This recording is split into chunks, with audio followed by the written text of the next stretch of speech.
là. Il va témoigner, il va parler, il va prêcher pour avertir les gens. Le jugement s'en vient du nord. Le jugement s'en vient du nord. Regardez ce que vous faites là. Vous avez abandonné Dieu, puis en plus, vous allez vers des idoles.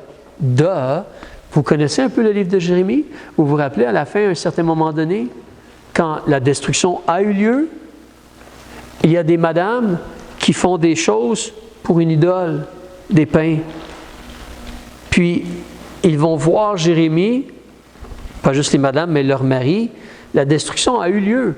C'est vers la fin du livre de Jérémie, peut-être tu te rappelles, peut-être que non. Mais ils sont dans l'idolâtrie, là. Ils vont voir Jérémie, parle avec Dieu, dis-nous ce que Dieu veut qu'on fasse, on va faire ce que Dieu demande de faire. Pas sûr, mais probablement que Jérémie comme, finalement, vous voulez savoir ce que Dieu, je vais vous donner le message de Dieu. D'accord. Il attend, Dieu livre un message, il livre le message aux gens, et qu'est-ce que les gens disent? Non, sur cela, on ne va pas t'écouter. Puis tu sais, quand tu nous parles de ces idoles-là, avant la destruction, on adorait ces idoles-là, puis ça allait mieux. Donc, on va continuer à adorer ces idoles-là. Maintenant, il y a eu une destruction, là, on va continuer à adorer ces idoles-là, parce qu'avant, ça allait mieux, avant la destruction. Supposément, ça allait mieux. Mais c'est ces idoles-là qui font en sorte que vous avez été jugés. Mais leur cœur est attaché à leurs idoles, malheureusement. Mais c'est ça qui est devant Jérémie. Et on en parlait, nous, un peu aussi, dans la réalité de ce qui est devant nous. Ce n'est pas très différent. Les gens sont attachés au péché, à la méchanceté, aux mauvaises choses. Les gens sont aveuglés, les gens sont trompés, les gens sont esclaves du péché. Et les gens sont attachés à des choses vaines et sans valeur.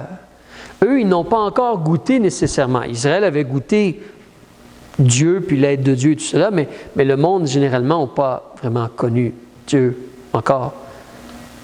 Ils n'ont pas nécessairement connu.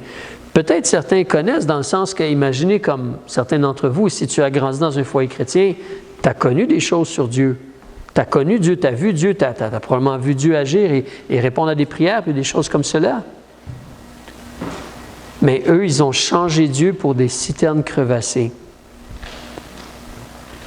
Alors nous, on est dans une situation un peu différente, mais il y a des choses similaires. Puis c'est là, imagine pour nous en tant que tels, là, je ne pense pas, je ne crois pas, mais on doit surveiller notre cœur.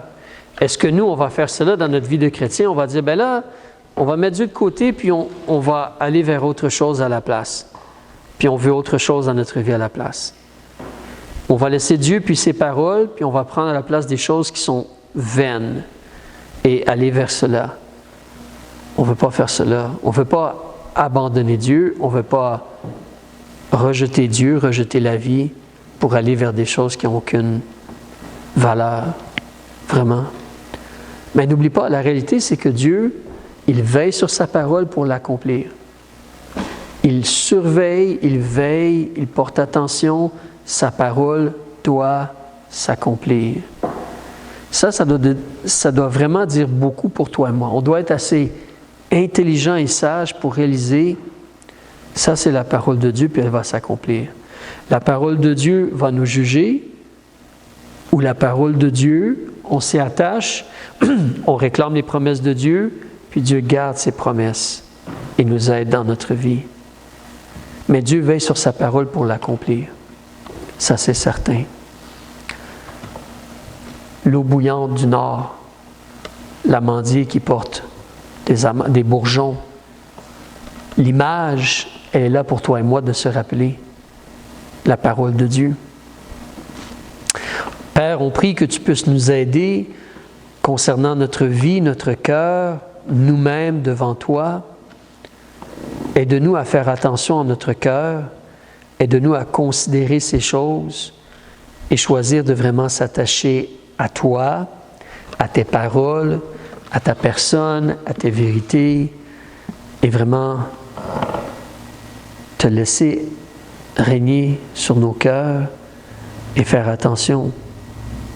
En plus, on veut faire attention pour être un exemple, pour être quelqu'un qui essaie d'avertir ou d'influencer les gens autour de nous.